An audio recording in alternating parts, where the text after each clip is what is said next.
Le 6-9. Listen anywhere. Sur France Inter. Géopolitique, bonjour Gallagher Fenwick. Bonjour. Ce matin, avec vous Gallagher, nous partons pour l'Égypte. Les Égyptiens votent à partir d'aujourd'hui. Un scrutin présidentiel dont l'issue ne fait aucun doute, mais qui se tient dans un contexte tout de même très tendu. Le résultat du vote qui démarre aujourd'hui est couru d'avance. Il verra le président égyptien rempilé pour un troisième mandat. Le maréchal Abdel Fattah al-Sisi aurait pu le décréter.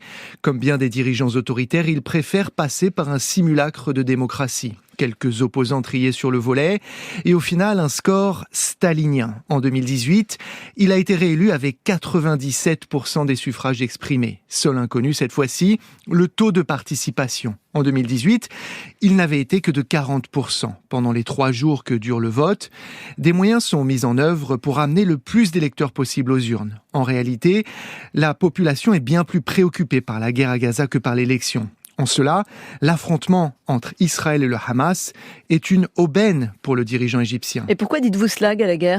Fin septembre, Marion, l'Égypte donnait l'impression d'être un pays au bord de la faillite économique. Projets immobiliers pharaoniques, inflation à 35%, explosion des prix des aliments et dette extérieure colossale.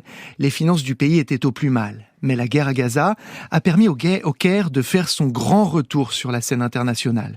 Passage obligé pour faire entrer l'aide humanitaire dans l'enclave, puissance médiatrice entre l'État hébreu et les Palestiniens, le Caire et le président égyptien sont redevenus incontournables pour la diplomatie régionale. Dans de telles circonstances, la communauté internationale ne pouvait pas laisser couler le pays le plus peuplé du monde arabe, avec près de 110 millions d'habitants. Le Fonds monétaire international, l'Union européenne, mais également des nations du Golfe, tous volent à la rescousse de l'économie égyptienne afin d'éviter une crise supplémentaire dans une région déjà très volatile. De quoi rassurer une partie des locaux très nerveux à l'idée de voir débarquer des centaines de milliers de réfugiés palestiniens chassés par Israël. Le président al-Sisi, tout occupé qu'il est par cette nouvelle éruption de violence dans un territoire voisin, n'aura même pas eu à faire campagne. Il se pose en rassembleur et en garant de la sécurité de la nation. Et donc, Gallagher, le président Sisi aura un troisième mandat plus simple que prévu ? Pas vraiment, Marion. D'abord, les Égyptiens ne soutiennent pas tous sa manière de gérer le conflit aux portes du pays. Il faut se souvenir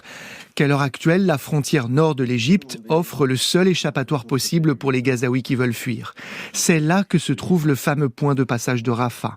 Le fait qu'il soit rarement ouvert est perçu par certains Égyptiens comme une forme de complicité avec Israël. Par ailleurs, quand l'opération israélienne sera terminée, les bailleurs seront sans doute moins généreux et les concitoyens du président al-Sisi se pencheront à nouveau sur leur niveau de vie.